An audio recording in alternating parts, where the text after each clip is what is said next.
Key insights from insurance dashboard. So our top cards. Policy sold is 400, premium collected is $1.13 million. So here we can see that there is a significant difference between the premium collected and claim that has been requested or processed.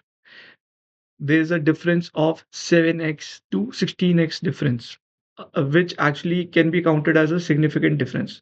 So how we can conclude this is basically we can suggest that either the premium that has been charged is lower or that needs to be increased.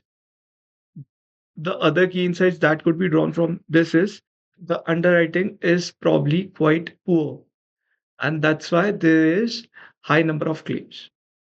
Okay. The second major pointer that we can see is the difference between the claim requested and the claim processed. We can see that 50% amount of the claim have been processed. Rest, either they are in the pending status, that means claim team needs to investigate that, or either they have been rejected and the number is so high that it could seem that there are high strict rules of underwriting one should look into, because usually the ratio between claim requested or claim processed is around 70 to 80%, and now it is less than 50%.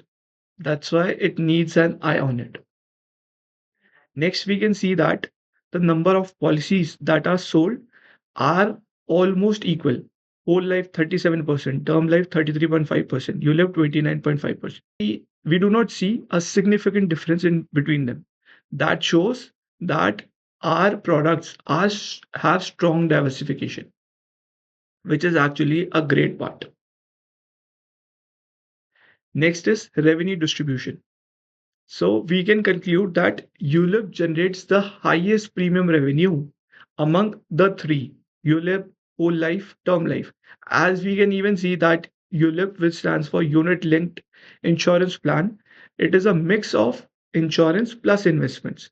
That's why the premiums are even higher, and that's how the ULIP has contributed to the maximum revenue. So what we can conclude over here is we should put our more focus on the ULIP products, as they would help us in having the maximum revenue. We can even go to the dashboard and see that. So ULIP, it is contributing to $540,000, whereas whole life, it is $480,000, and term life and $104,000. So there's a significant difference between ULIP, whole life versus term life. Next. Next is advisor performance. We can see that the Olivia Brown has sold maximum number of policies, that is 87. Although there is not significant difference between the number of policies that have been sold um, between the advisors. So there are no extreme performance gaps, which is quite great. And what we can do is the practices that Olivia Brown is taking up, we can suggest the same practices to be taken by the other advisors. So as we can see that Olivia Brown has sold 87 policies, that is the highest. Michael has sold 79. On the same side, 84 Emily, 76, 74. So they are between 70 to 80 or 70 to 90, I think so. So that is not a significant difference. So I think they are doing great. So moving ahead with the from the advisor performance to claim status analysis. So what we can see that a significant amount has been approved. So which shows that effective underwriting. Then, but we also see that there are a significant amount, not as much as it is in the approved section, but there is a significant percentage in pending and rejected. That is around 20 to 30 percentage, which is quite high. So we should look into the things why it is pending, and we should also look into the underwriting rules why the claims are being rejected so much. Then claim requested versus processed.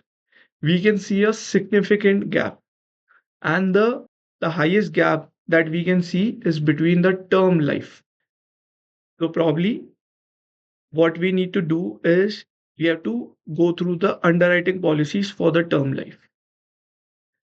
And we can see that the for ULIP, it is not a significant difference between the claim requested versus processed, which shows that it has better alignment between requested and processed amount.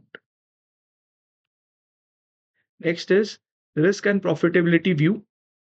So term life have high claims ratio and lower profitability, which causes a major loss to the insurance company. Whereas ULIP has high revenue and lower claims, and it generates a higher revenue.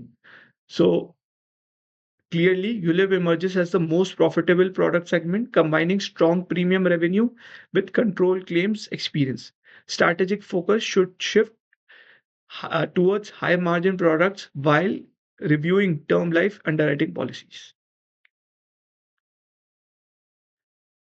So, out of all of them, what are the key insights that we can show it to the insurance company?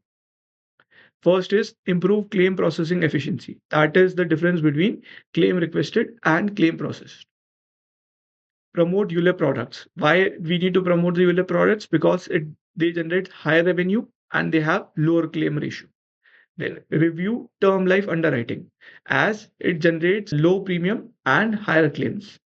Scale top advisor practices. So what we can do is we can take the practices from Olivia Brown, that is our top advisors, and we can present them or suggest them to the other advisors. I think that's it regarding the key insights from insurance dashboard.